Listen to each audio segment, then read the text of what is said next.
begin with the first opening verse of the Gita, very famous one. And I'm going to play you, there are many versions of this. I've selected a male voice again from Sri Aurobindo Society. They had a nice CD which Arun got. So I'm playing it, I hope I have their permission. I'm playing the male voice which is very well sung. So there are three verses in this chapter. Dhritarashtra उवाच धर्मक्षेत्रे कुरुक्षेत्रे समवेतायुयुत्सवः मामकाः पाण्डवाश्चैव किमकुर्वत Sanjay. Okay, so how many of you can read Devanagari? It doesn't matter. You can good, you can't, very good. How many of you know a bit of Sanskrit?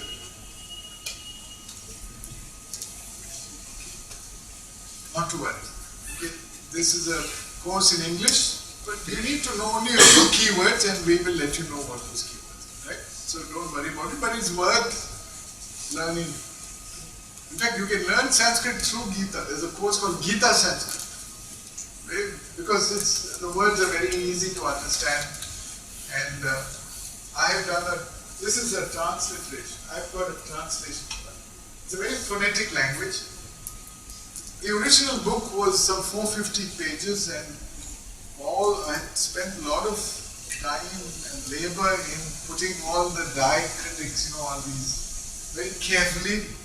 But the publisher said, sorry, the younger generation don't care for these things. It's better make it simple. So all as these diacritics have been removed from this, so that it's easier for you to understand. But I'm retaining them in the slides. It's good to know to pronounce them correctly. Dhritarashtra said, Dhritarashtra Uvacha, at Kurukshetra, the field of Dharma, Dharma Kshetre, Kurukshetre, where my folks and the Pandavas, Mamaka, Pandava, Cha Eva, I'll split the words for convenience, have assembled eager to fight. Samaveta Yutsavaha. What did they do, O Sanjaya? Kim Akurvata Sanjaya.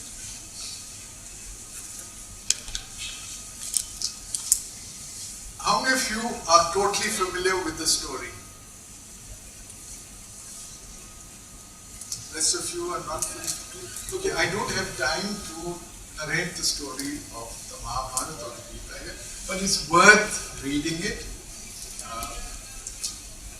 It's good enough to look at Wikipedia for starters and figure out quickly what the story is. I'm only going to tell you the relevant parts of it, which I'm going to read out.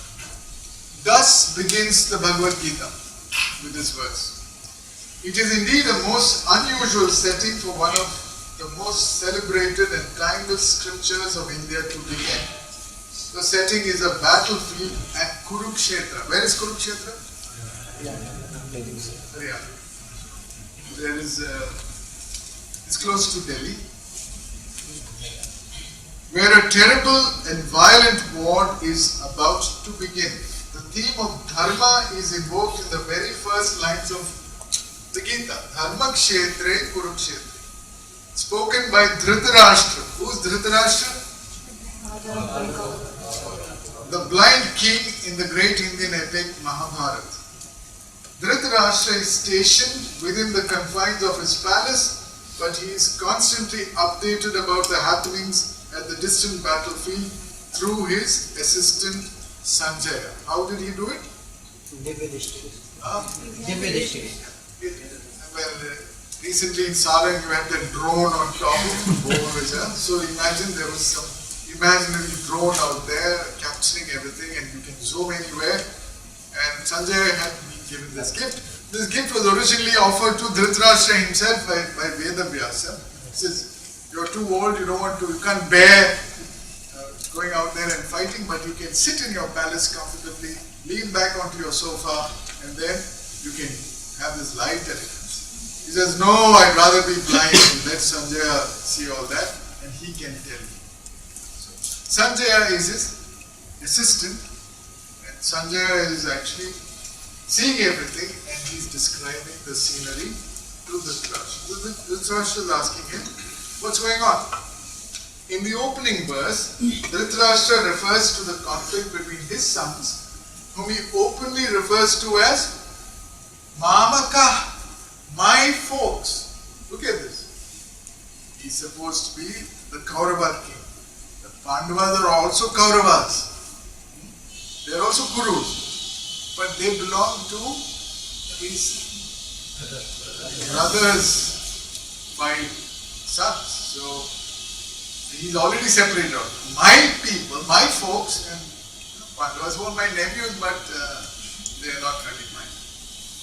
The 5 sons of his late brother and former king Pandu. It is ironic that Dhritarashtra should talk about dharma. What is dharma? Righteousness, law of righteousness. For the time being, we take that. Blinded by his affection for his sons, especially the eldest one, whose name is Duryodhana. Many people question this. I remember once I was in Dehradun over a cup of tea and we were discussing, and one elderly gentleman said they've twisted all this like they've done these flat characters. The original name would have been Suryodhana. Suryodhana was meant as Duryodhana to describe how bad he is. Dushasan was actually Sushasan. Dushila was actually Sushila. But it doesn't matter. Actually, it's good to name someone for the role he's actually playing. So Duryodhana, so be it. Blinded by his affection for his sons, especially the eldest one, Duryodhana, he finds himself helpless in correcting their evil ways, having no control over their criminal nature. Many parents are like that. You can't help it. Even if you can help it, the kids don't give 2 hoots to you. The Pandavas had to face a series of many acts of injustice, and it is the final act of driving them away from the kingdom, based on Duryodhana's insistence, that led to the war. It was to be a disastrous war, afflicting many kingdoms in North India. Thousands of interrelated family members and friends, along with their armies, had to choose sides between the Pandavas and the Kauravas and take part in this war. Now, this is politics. You can see it playing out in India also. Should you join the father or the son is a big problem. And you've got to count, who's going to win and who's... So a lot of calculations are involved. Sometimes it's social, moral obligation. And it so happened that the Kaurava army was several times larger than the Pandavas. But the Pandavas had a secret weapon. Who was that? Krishna. But unfortunately for them and for everybody, Krishna took a pledge, I am not going to fight. But you don't need to fight to win a war. That's a secret. The main protagonist in the Gita is Arjuna. One of the 5 Pandavas, recognized to be perhaps the greatest warrior of his time.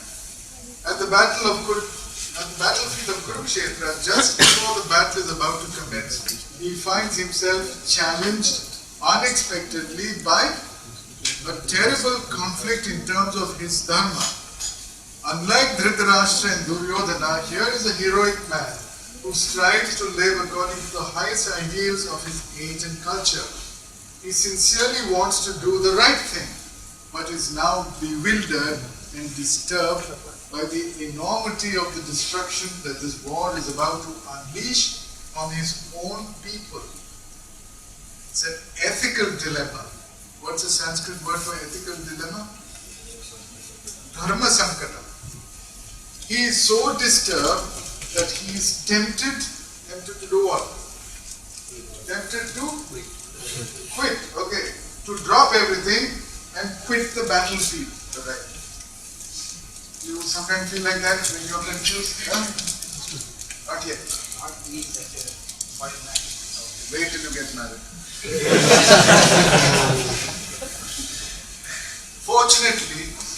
Arjuna is aware of his confusion and dejection. What's the Sanskrit word for confusion and dejection? That's the title of Vishada. So this chapter is called Arjuna Vishada Yoga. And intuitively knows that it would be wrong to make impulsive decisions in his confused state. That's actually a sign of intelligence. When you know you're confused, you know you're going to make a mess of things. It's like being in the box. Remember the last course? So he knows that he's in a mess. When you're in a mess, what do you normally do? You tend to blame others. So after that, you do all that, but finally you will take action, right? And that action is going to be not the best action you're capable of. Sometimes it's disastrous, right? So what should you do when you're confused? Pause. Okay, that's a breakthrough. Then after that, pausing, self-realization will come. It will never come. After pausing, what should you do if you're confused? Take a step back. Okay, then confusion will go. Look at the bigger picture. When you're confused, you can't see anything clearly, boss. Have you been confused with regard to placement? Yes or no? What will you do? What should you do when you're confused? Probably listen to someone Someone will. who are not confused. Well-wishers, very dangerous. First year students are confused and the well-wishers are the second year students who tell them, that class, useless teacher, don't go to that class. There is no use mugging so much, yeah. Anyway, engineering salaries are low. They are your well-wishers, so you'll have problems. Who is your well-wisher? See, you're confused. So actually, parents, right? Mata Pita Guru. Mata Pita Guru. Mata Pita Guru. You listen to Mata Pita? Oh, come on. If they had this vision which Sanjaya had, and they can see all that you're doing, you're finished, man. You agree? No Mata Pita will allow what you're doing. All that you're seeing on DC++, Mata Pita. For sure. Don't bring in Mata Pita here, let them be where they are. Please. So let's not fool ourselves. In the olden times, the kings, when they were confused, and they were frequently confused, what to do? They sought advice. Who do they seek advice from? Ministers, most dangerous. Learned men. You would be lucky to have someone like Vidura as your minister, but normally, so you have to go to someone who is not confused. Very difficult to find non-confused people. And Mata Pita is also generally confused. Don't know. In the Mahabharata story itself, it's a story with a tragic ending. There's a character called Parikshit. You know who Parikshit? Yeah. Who is Abhimanyu?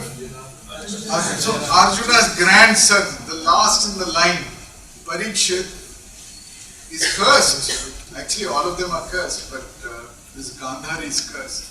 That the species, that line is going to vanish. Parikshit discovers that he has only 7 days left to live. 7 days. 7 days before expiration. What would you do if you have only 7 days left? You got 7 days left. You're Parikshit, you're a king. The kingship is no use because it's all going. What did Parikshit do? Listen to the father. Yagna. Parikshit, like Arjuna, his grandfather, realized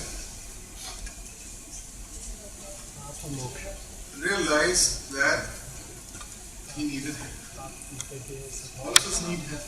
That's what we do. And he said, this is an important stage of my life. I want to do the right thing for the first time in my life. So So he said, I need advice. I'm the king.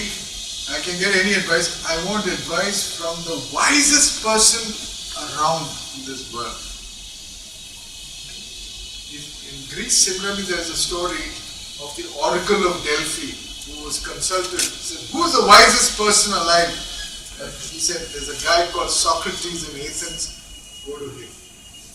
So here the advice he received was, there's someone called Shuka Maharshi, son of Vedavyasa.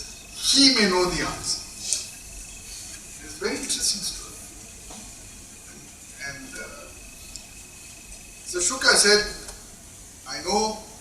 Actually, Shuka lands up because that's how it is. That, when you're most deserving, the guru comes to you. You don't have to run after, right? So that's different from the second year coming to the first year. And he says, I have the right thing for you. You just listen to what I have to say. And that's how the Bhagavatam Saptaha comes. Okay.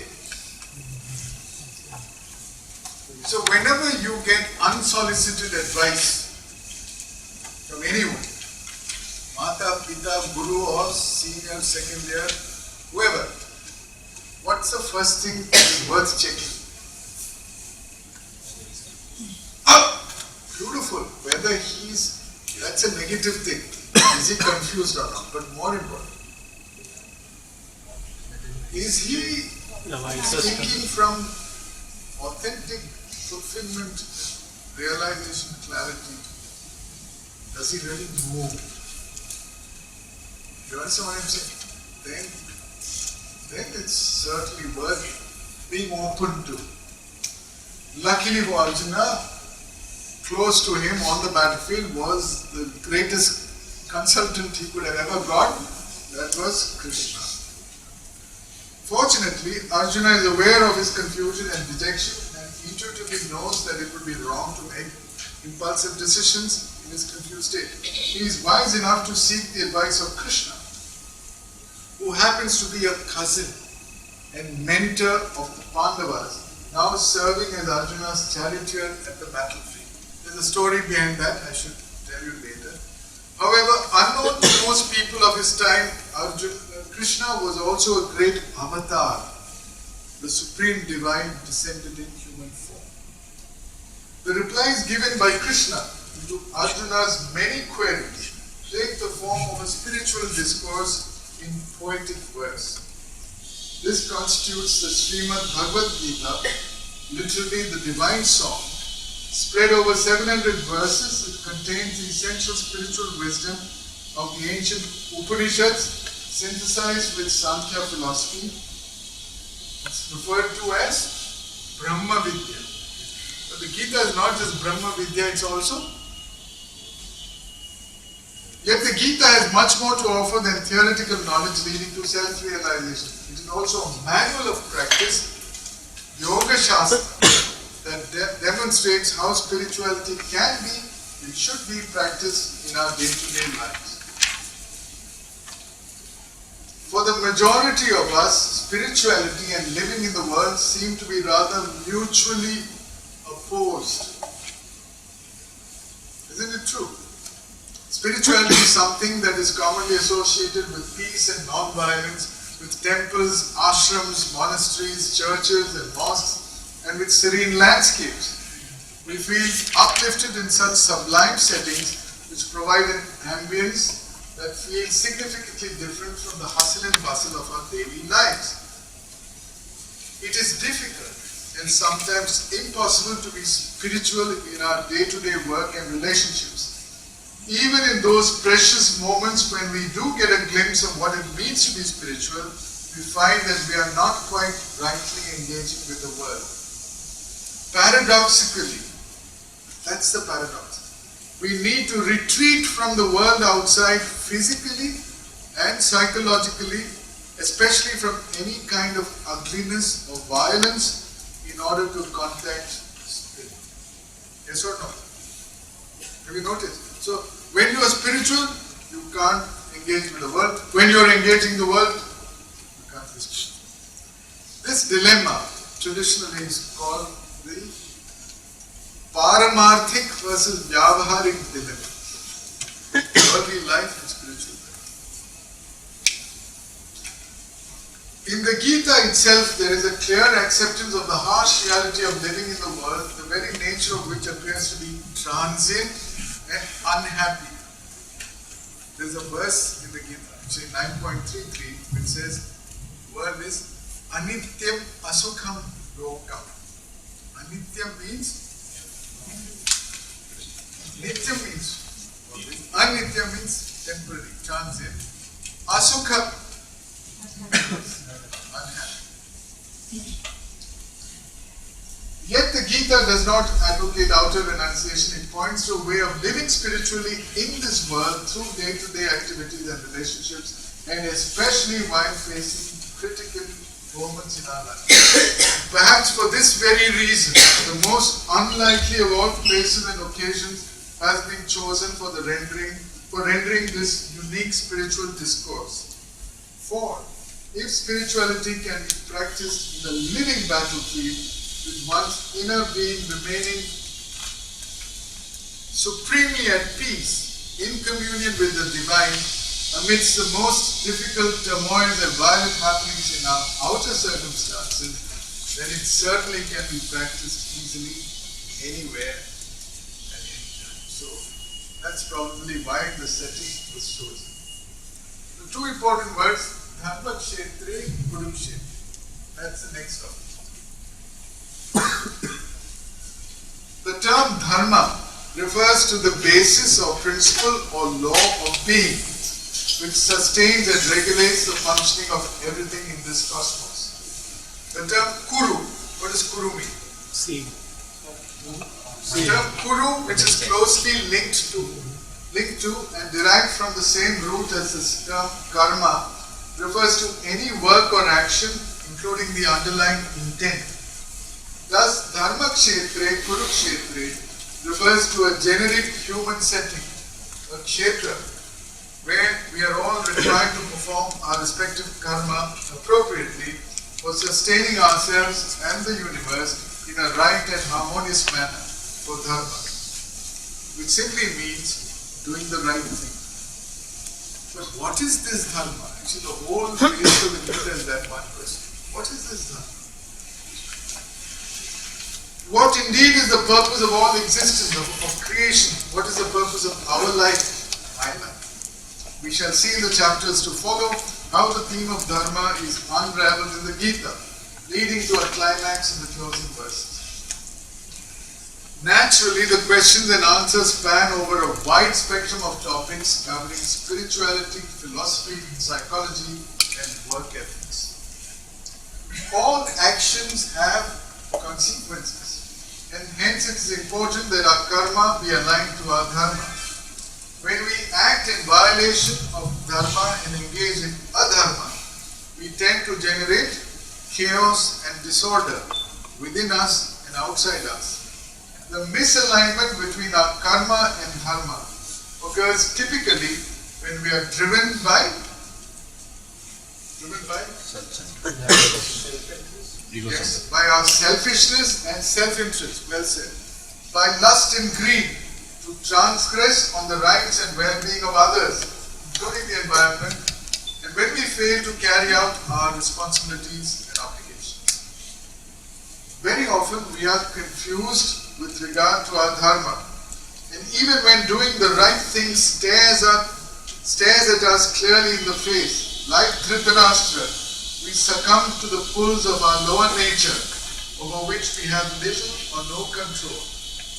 In the absence of integrity and self-mastery, knowledge and will are not aligned with each other, and the will may execute a wrong action that can have disastrous consequences. Okay? Knowledge is one thing. Those of us who are addicted to smoking can read in the cigarette packet, and nowadays they add so many ugly images. Cigarette smoking is injurious to health, will cause cancer and all. But who cares? You're still smoking. So, will and knowledge are two different things. Karmayoga is all about applying conscious will you attain yoga. This is clear? Now you know what Karmayoga is. When we tend to feel some prick of conscience about our wrongdoing, when do you feel that as students? When do you feel the prick of conscience? Typical wrongdoing? Typical IIT student? Huh? You said when you wake up late, that's not as serious as the other things you do. Copying, rampant, am I right? You copy assignments, you think it's a small transgression. Copying the exam, so long as nobody sees, what's the problem? So we know what's right and what's wrong. And when we are at the receiving end, we protest, but we don't realize it when we are actually perpetrating the crime. According to when we tend to feel some prick of conscience about our wrongdoing, the same intellect is now put to use in self-defense and rationalization of that action. Yes, we are masters at that game. We are IITians. According to traditional Indian wisdom, every karma is bound to generate a reaction. This is believed to manifest as a karmic force which influences the future of not only the doer, what's the name for the doer in Sanskrit? Karta, very good. Who will reap or suffer the consequences, but also the collective future of others as well as the environment. Thus, we create our own destiny individually and collectively. Let us consider situations we can relate to in modern times and give some examples. Dharma kshetre kurukshetra.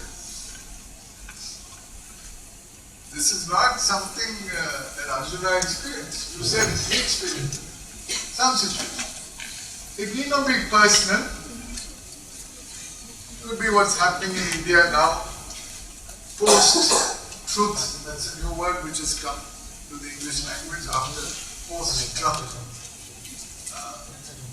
What are some common problems which you will be facing as engineers?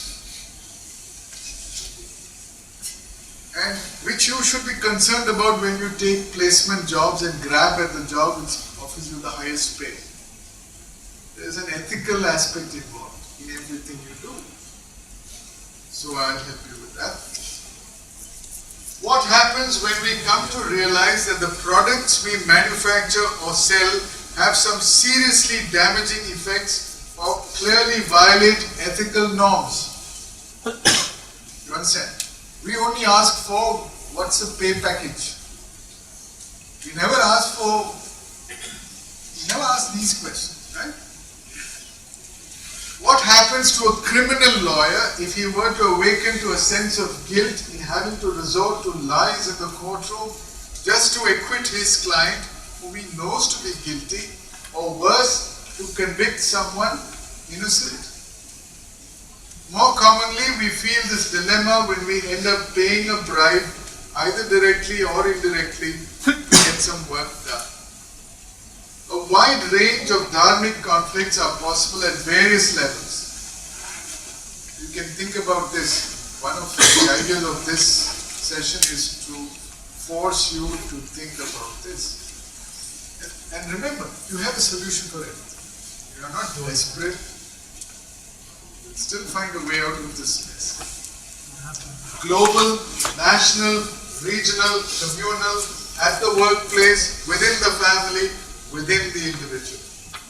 Students typically know that they should be spending more time at studies and self-development, but these priorities give way to lazy ways, to fooling around, watching films is okay, but watching some kinds of films, gossiping, excessive playing, etc. And even worse, they end up cheating and copying assignments submitted at the last minute. Right? We're just stating facts.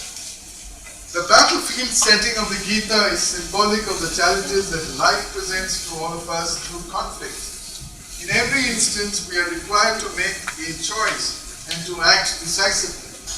What is represented here as a battle between the righteous Pandavas and the evil Kauravas is often interpreted as being symbolic of the eternal conflict between the so-called forces of good and evil.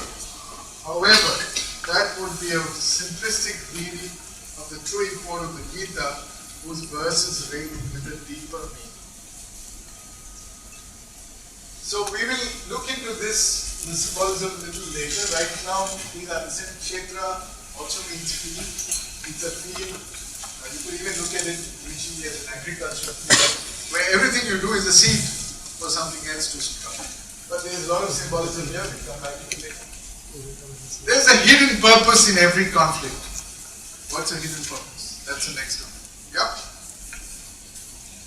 Need. Need for what? Why are there conflicts? There are conflicts everywhere, within, outside. What's the purpose of a conflict? Learn something and knowledge from. What's the higher purpose of a conflict? Huh? Learn some knowledge. Earn some money. Knowledge. For balance. Balance. We want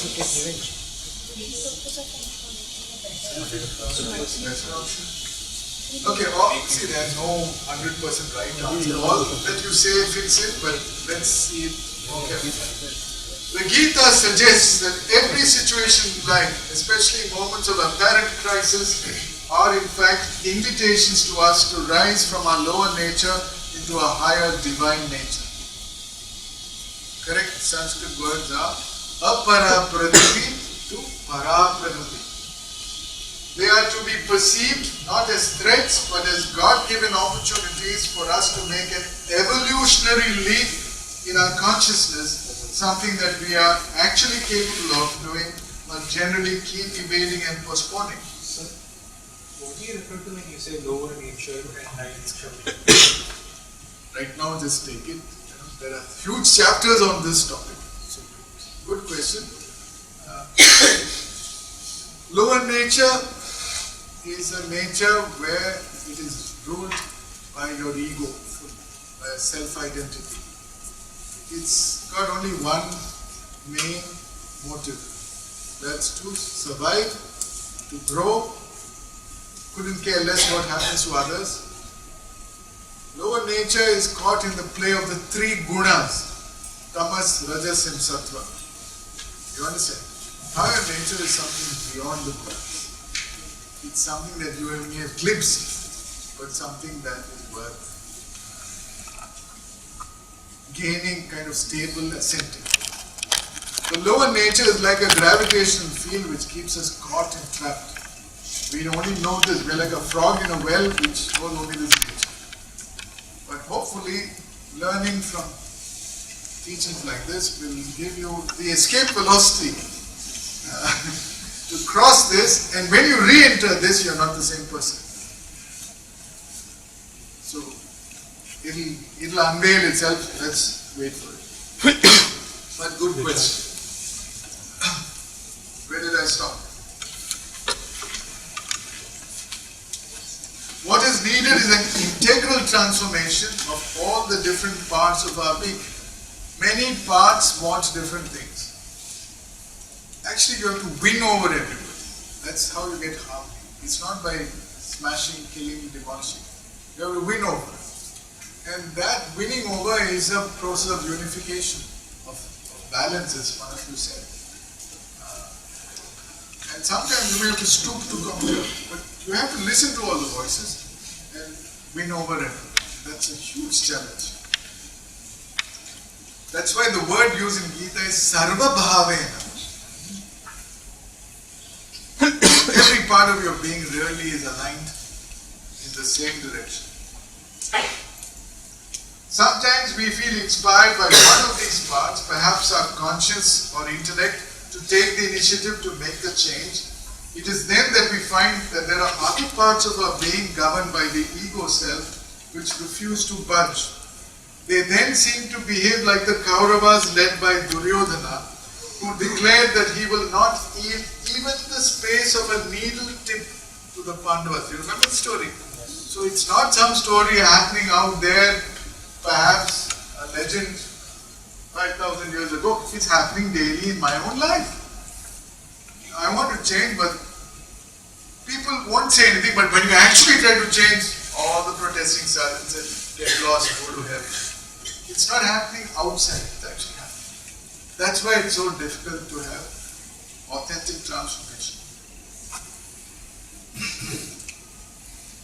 Thus, the external wars depicted in the Mahabharata story mirror the relentless battles that go on in our inner being. I want to quote from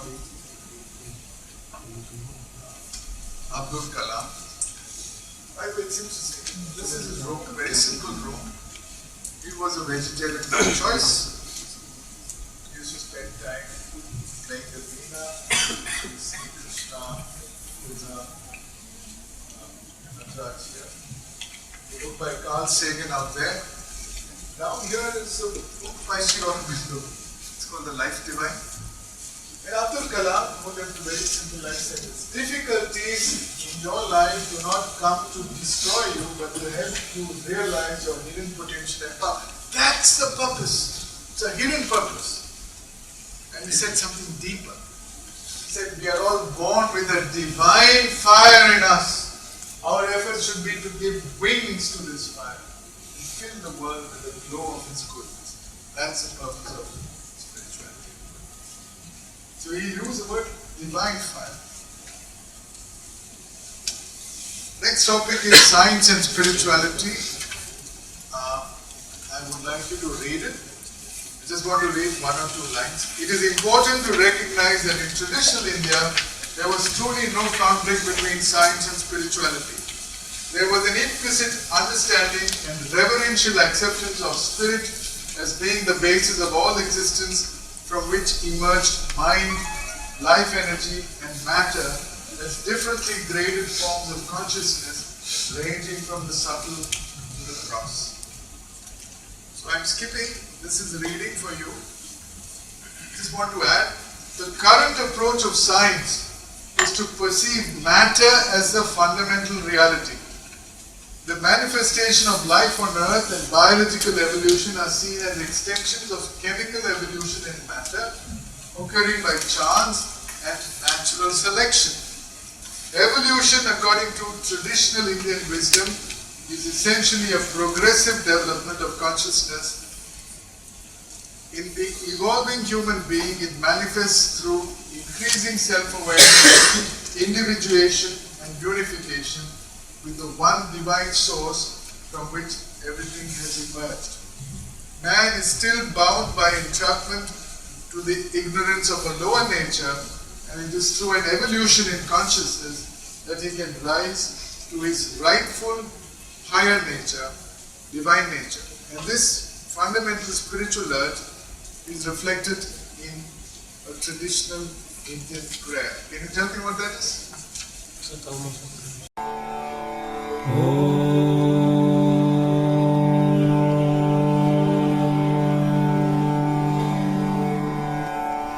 Asato ma satgamaya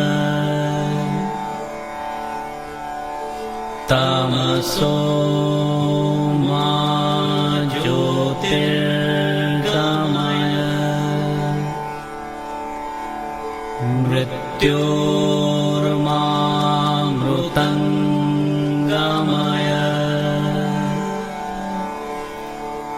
Om Shanti Shanti Shanti.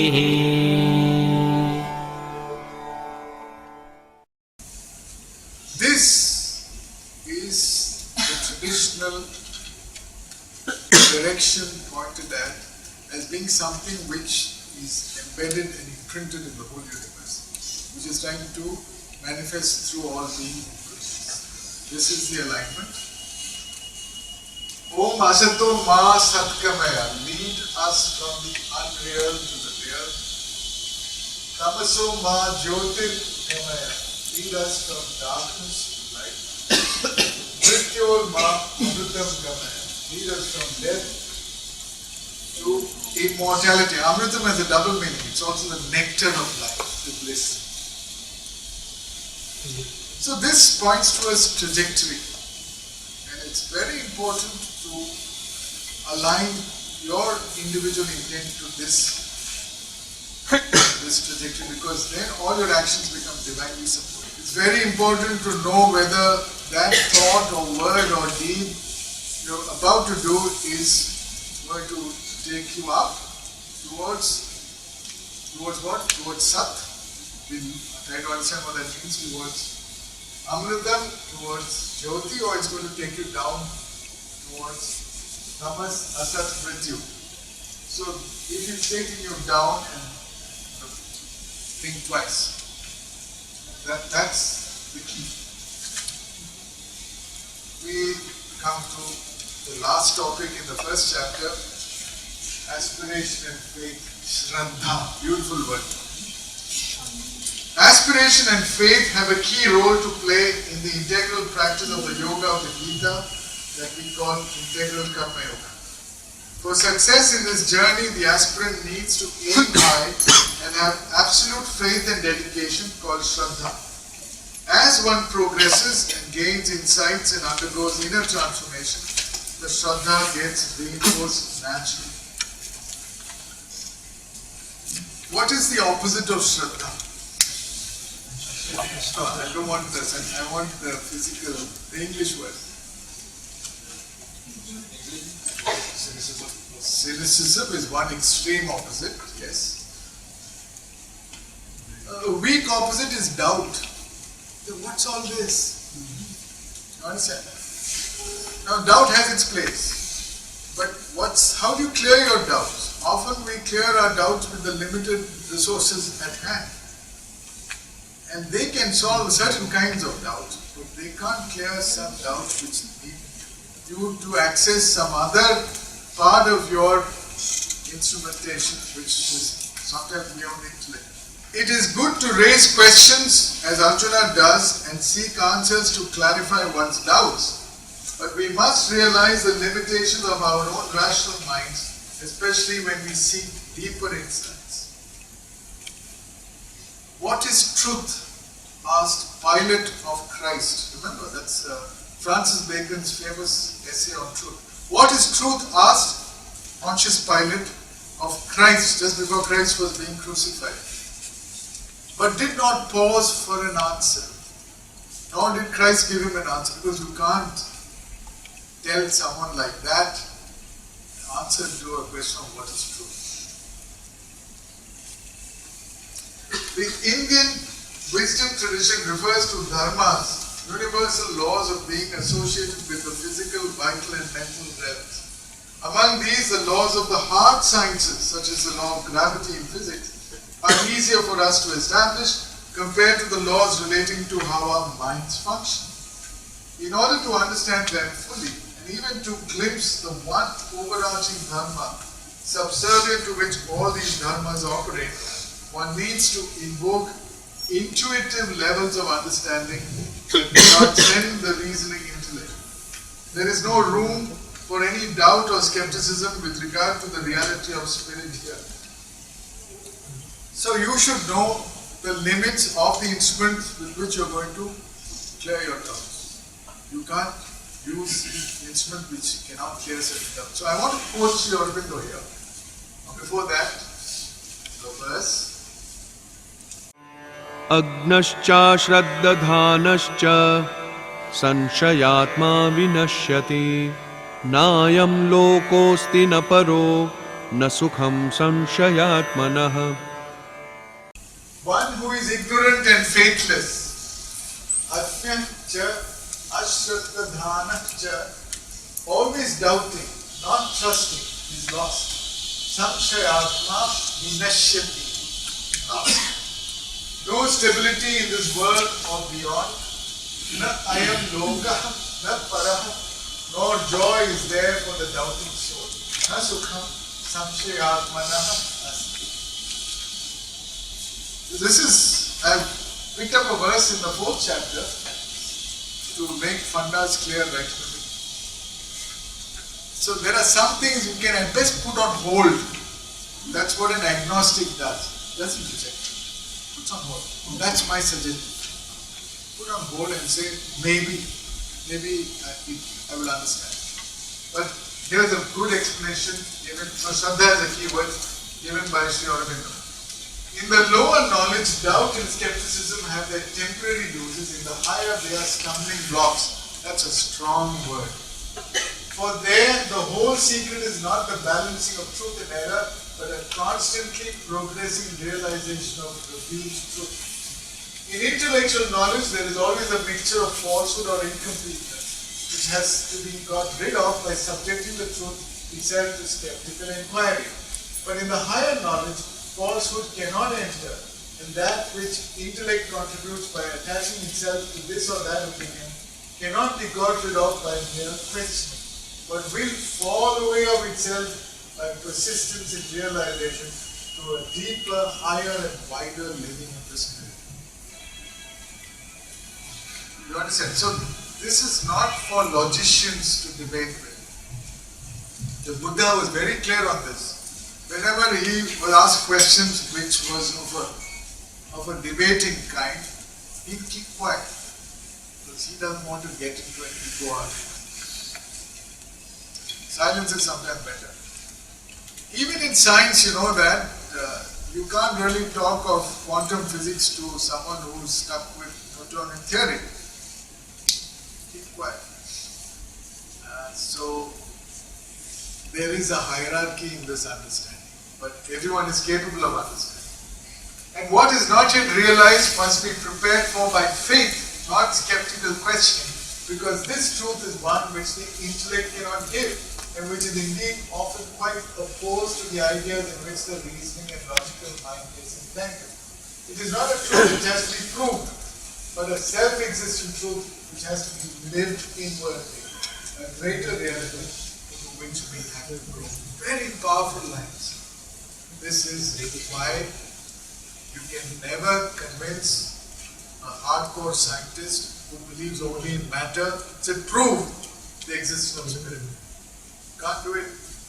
Even the best telescope or microscope won't be able to detect it. But you can realize. Last verse, crucial. The Bhagavad Gita is not something that should be compulsorily taught to anyone. That's a mistake many people make. No, in fact, there's a clear verse which says don't do it. Let's listen to that.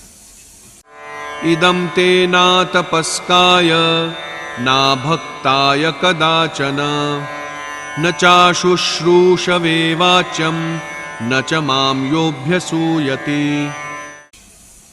Never is this to be taught by you to one.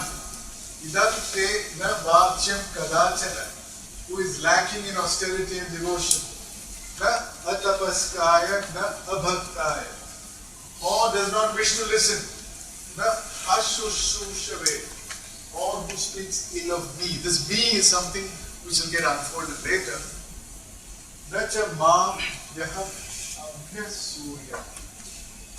So don't argue over these. Hold it till you realize, and then you will see it's so precious you should waste it on people who are not interested. So it brings us to a place where I'm asking you to choose whether you want to continue with this course or you want to drop it. I want you to pay careful attention to the verses given by the divine teacher of the Gita himself. This is a journey which you can complete only with faith. But you will, certainly your intellect will be totally satisfied and convinced if you walk on. But I also want you to get some exposure to meditation which will help you, which is what I do next. After every chapter, I give you review questions. It will be nice for you to try to understand and answer these yourself. Your exam will have a combination of some of these. What are the implications underlying the battlefield setting in the Gita? Write your version, not the book version. What is Kurukshetra? Why is Kurukshetra also referred to as a Dharma Kshetra? How is this relevant to you in your personal life? This is the quote from Kalam, which I quoted about studies. To what extent do you have such a positive attitude in life? What efforts would you take to strengthen it? What is Buddha? Why is it considered to be a prerequisite for understanding the Gita? assess your own motivation for wishing to attend this course on integral Karmayoga. Please correct this sentence. How do you rate the quality of your Shraddha at this stage? So it's okay. I don't expect you to have full Shraddha, you rightly said. But put it on hold. That's the least and have an open mind. Few words on meditation. What's the purpose of meditation? Why it's become very popular and fashionable now. Why do people meditate?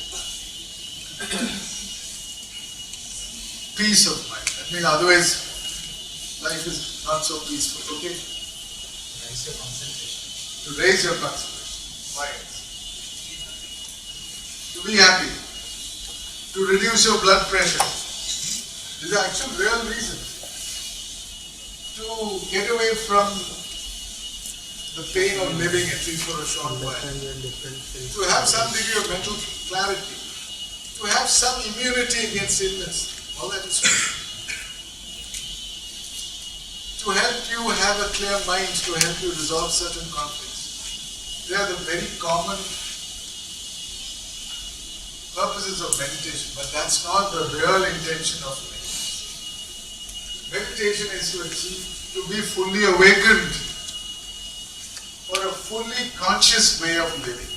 So let's take some of what you said, concentration and so on. See, there are two ways you can live. One is consciously and the other is unconsciously. It's common to live unconscious. It's very rare to live consciously, and that too fully conscious. When you pay attention, actually you will pay attention to the most attractive objects that is presented in front of you. If Aishwarya Rai or Amitabh Bachchan is here, that's what will take your concentration. Always. But even they can't hold it for long because we don't have the ability to stay with any object of meditation for long. So there are two things at work. One is attention to some object or some, the scope of that could be small, could zoom in, or it could be wide. And there is something that we can call awareness. Awareness is the background, the context in which you are zooming in, right? That context keeps the interrelationships of what's in your field of perception. We often do both of these unconsciously. No clue what we are saying. And all of us are not fully doing it. Some part of us is listening, but the mind has gone somewhere else. There are too many distractions. Meditation helps you bring completely under your control. If you can really take it to its limit. But the best part is you get complete fulfillment.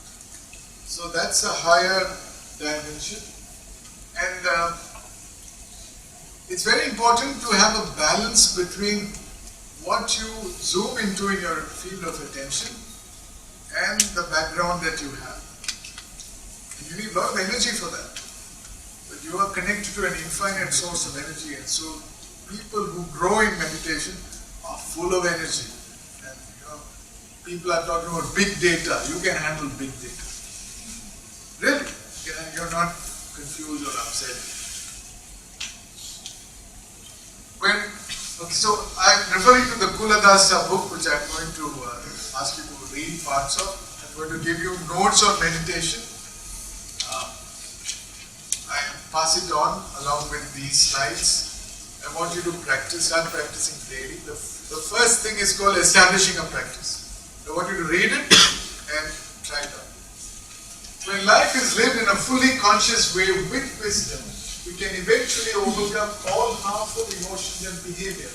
We won't experience greed even in the face of lack, nor will we have ill will even when confronted by aggression and hostility. When our speech and action come from a place of wisdom and compassion, they will always produce better results than when driven by greed and anger. Very simple fact.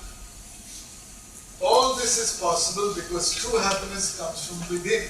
which means we can always find joy in both good times and bad.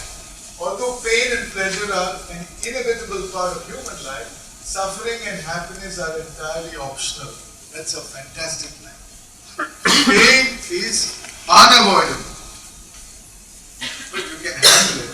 Suffering is optional. But often we choose suffering, and that's the anityam asukham lokam. The choice is ours. A fully awake, fully conscious human being has the love, compassion and energy to make change for the better whenever it's possible, with equanimity to accept what can't be changed, and the wisdom to know the difference. This combination in traditional Mahayana Buddhism is called, you belong to that school, it's called shamatha. So the meditation that we are going to cover is a combination of vipassana and shamatha, which we are going to connect also with the Gita. So I hope you will take part in this. Shamatha and vipassana, that's a Sanskrit word. Vipassana is... Now, I just want you to see the big picture. If you really engage in this, where it could lead you. There are broadly three, I don't want to say stages, three domains. The first one is for beginners, and we are all beginners. You must certainly cross this stage. This is for the novice meditator, being able to give continuous attention to the object of meditation, whatever it is. We'll begin with the breath, that's the easiest. Overcoming mind wandering and forgetting. Mind wandering? Very common. That means you can't stay with it. And there's something called monkey mind. Monkey mind wanders very fast, doesn't stay long. Other mind minds, you have some attractive objects, you linger there, you're not listening to me, your mind is there.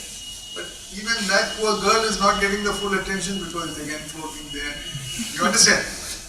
You have no control and you don't even know where it's wandering. The first step is to know where it's wandering. And the second step is to bring it back. Okay, so this is the first stage. And this actually in the book, which I want, it has three sub-stages. Stage one is establishing a practice, etc. The next level, and I hope we will reach here, is the skilled meditator. Being able to give sustained, exclusive attention to the object of meditation. Overcoming first gross distraction and strong dullness, then subtle dullness, and finally subtle distraction. These are technical words which only meditators understand. But basically the main blocks to meditation are mind wandering, forgetting, distractions. Distraction can be subtle or gross, and dullness. Finally you get kind of, you may even go to sleep.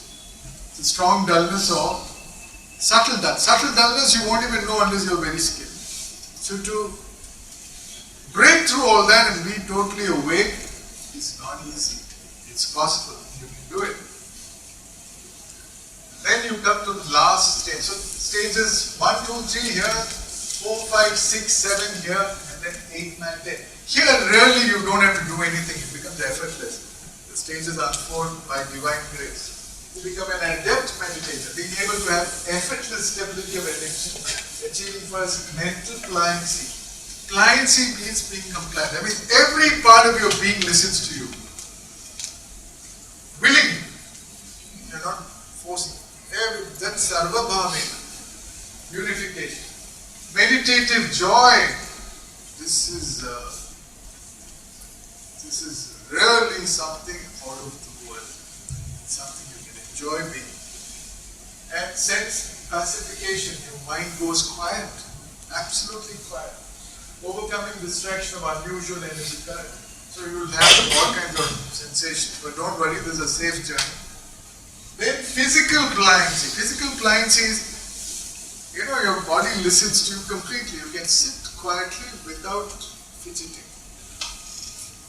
Now we can't sit for even 1 minute. This is possible for anyone. Anyone. By sheer shraddha and training.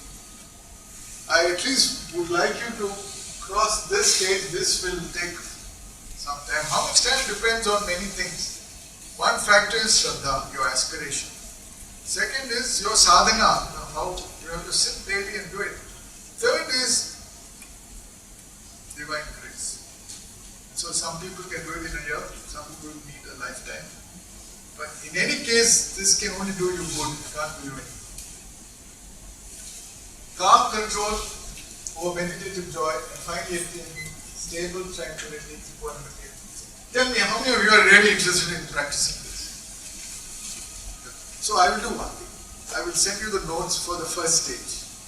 And over the next 14 sessions, slowly, we will cross as many stages as possible. And I want you to practice, and we'll do some live sessions in the class, but I want feedback from you. Is it clear? Give it a shot. Next topic, I have 10 minutes left, but I want to start. Arjuna's dejection. कृपया परयाविष्टो विषीदन्निदमब्रवीत् दृष्ट्वेमं स्वजनं Krishna युयुत्सुं समुपस्थितम्. Overwhelmed by pity, dejected, Kripaya Paraya Avishtaha Vishidan.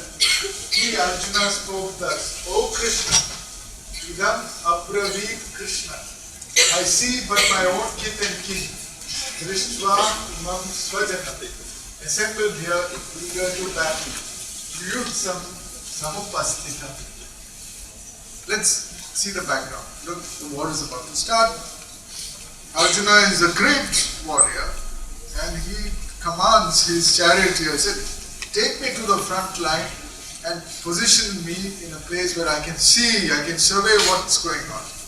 Every great leader should do that. And Krishna happily does it and he deliberately positions the chariot in front of two giants. One is Drona, the other is Bhishma. For the first time he realizes he's going to have a war with his great teacher, his guru, whom he has to kill, and his great grandsire, Bhishma Pitama, whom he also has to kill, and they are invincible. So what happens when you do that? Let's say you're a warrior and two of your professors you are standing in front of you. Because you might want to kill someone.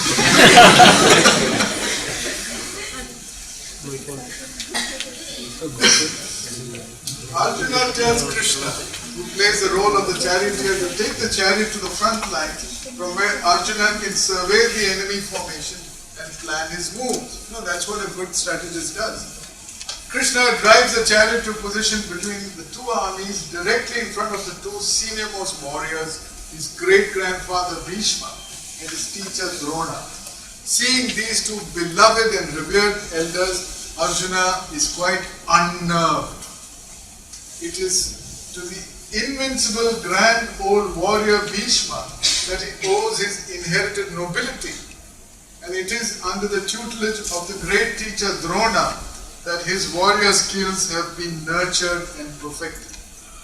He then looks around to see that all the warriors are related to him in some way or the other, or are his associates and friends. The wickedness of his cousins, which led to the war and now receded into the background, and moved by his feelings, he is inclined to see them more compassionately. He is dejected, Vishida, to see his own role as the chief instrument of a likely holocaust. Vishada is the key word. Arjuna Vishada Yoga. He is yoked to Vishada, like most of us are when we are confused. Very quickly, he actually describes his own experience. So he goes through a recoil, he doesn't want to do the job. Sometimes we attend classes, we don't want to attend, we have to write exams, we want to get married, but we don't want to get married. We get jobs, we don't want to work on. The boss tells us to do something, we don't want to do it. So we get into vichara. Sometimes we get into rejection, depression. Okay. सीदन्ति मम गात्राणि मुखं च परिशुष्यति वेपथुश्च शरीरे मे रोमहर्षश्च जायते. Sometimes you feel like this when you face a viva and two great warriors are posing questions, you have no clue what to answer, right? So what happens to you? This happens to you. My legs are giving way. Sidanti mama gatrani. My mouth is going dry. Mukham cha parishushyati. My body is trembling. Vepatuscha sharire me. My hairs are bristling, standing on it. Roma harsha cha jaya. I would say fantastic self-awareness. Very few of us. See, the first sign of trouble is the body itself. It's the greatest truth sniffer you have. You know, we may say we are not angry, but the body tells you something is wrong. So here he's saying, look, and he's telling Krishna, look what's happening to me. Like my legs are giving way, my mouth is going dry, my body is trembling, my hairs are bristling. गाण्डीवं स्रंसते हस्तात् त्वक्चैव परिदह्यते न च शक्नोम्यवस्थातुं भ्रमतीव च मे मनः. Gandiva. What is Gandiva? That's his magic bow. You know. With that he has kind of never lost a single war. That's his magic bow. You know, all his astras he fires there. You must have seen this television serial by one arrow multiplied to 200 and so on. I don't know. Gandiva slips my grip. Gandivam sramsate hasta. My skin is burning. Tvacha eva paridahyate. I cannot stand firm.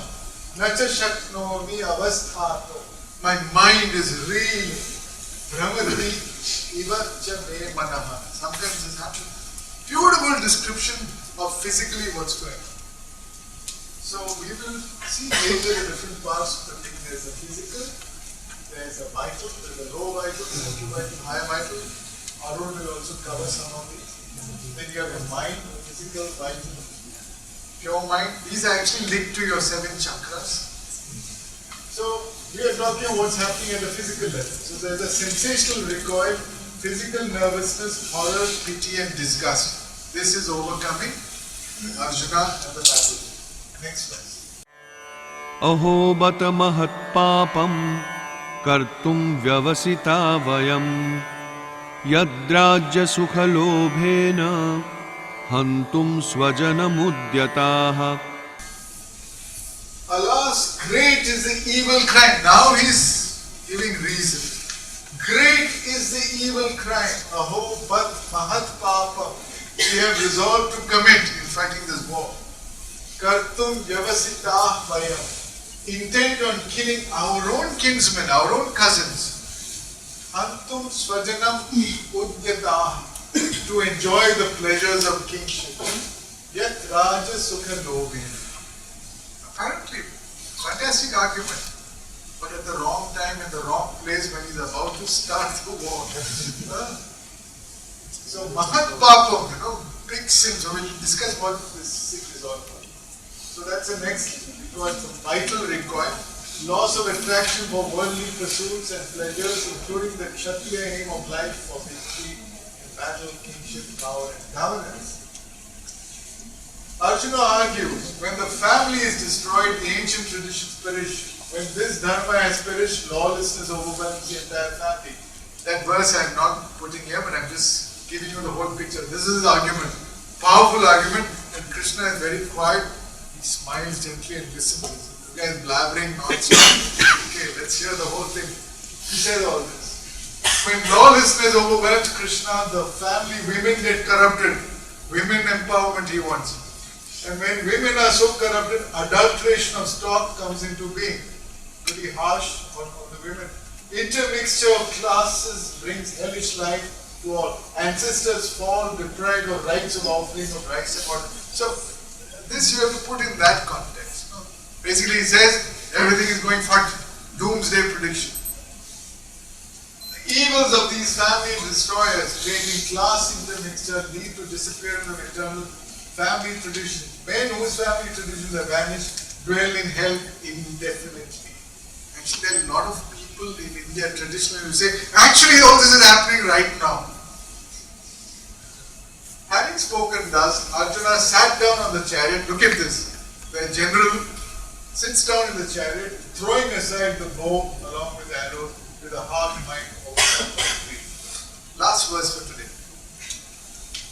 गुरून् हत्वा हि महानुभावान् श्रेयो भोक्तुं भैक्ष्यमपीह लोके हत्वार्थकामांस्तु गुरूनिहैव भुञ्जीय भोगान् रुधिरप्रदिग्धान्. I must tell you about the verses. See, most of the verses follow the shloka meter, which means there are 4 quarters. And some of the longer verses, not too many of them, this is called the Trishtub meter for those of you who are interested. It's sung in a different way. Instead of killing our noble gurus, Guru Ahatva Hi Maha Anubhava. It is better to live here as beggars. Look at this. He's gone to the other extreme. Shreyat Bhoktum Bhaiksham Api Iha Loke. Else we will be killing our elders, Hatva Tu Guru Iha Eva, for the sake of our enjoyment. Bhunjiya Bhoga, wealth and pleasure, Artha Kama, stained by their blood. Rudhira Pradikta. Lady Macbeth. You remember Shakespeare's story? She's always washing her hands and putting perfume on them. And someone asks her, what are you doing? And she confesses, not all the perfumes of Arabia can wash the smell of blood from these hands. So that, Arjuna is ahead of Lady Macbeth. He says, look, I'm going to get all that, the blood-stained thing. Who wants his wealth? Arguments are very powerful. And mind you, there are a whole lot of people,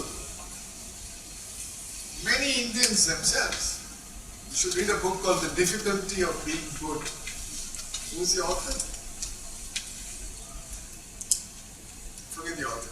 Where he quotes even Amartya Sen, who's saying Krishna gave the wrong advice to Arjuna. Actually, Arjuna was right. That's a line of argument. That all these are correct arguments. Some people are pacifists, saying you should never have any wars. All that has its place. But look at this. This is an emotional recoil of the social man. Affection, reverence, desire for shared happiness, outrage over violation of duty to king and kin. And the moral recoil, the sense of sin and hell, rejection of bloodstained enjoyment. So all these progressively, when it's like an avalanche. It triggers. End of the day, he says, I'm not going to fight. So the last few verses of Gita's first chapter, continuing into the next chapter, sound like a discourse on morality. Arjuna lectures on how the evil crime that they are about to commit will lead to the destruction of family values and corruption of all kinds, leading to chaos and disorder. He grieves for a meaningless and desolate existence when he predicts doom for all. Arjuna ends his outpouring, laying down his weapons and slumping into the chariot seat, unarmed and ready to be killed, somewhat like a martyr. Very interesting stage of the Gita. First chapter ends. We'll take up the next chapter, next session. But I want you to think about this. I want you to read it. So we've reached page 22 in the book. Please read it. And go through the next.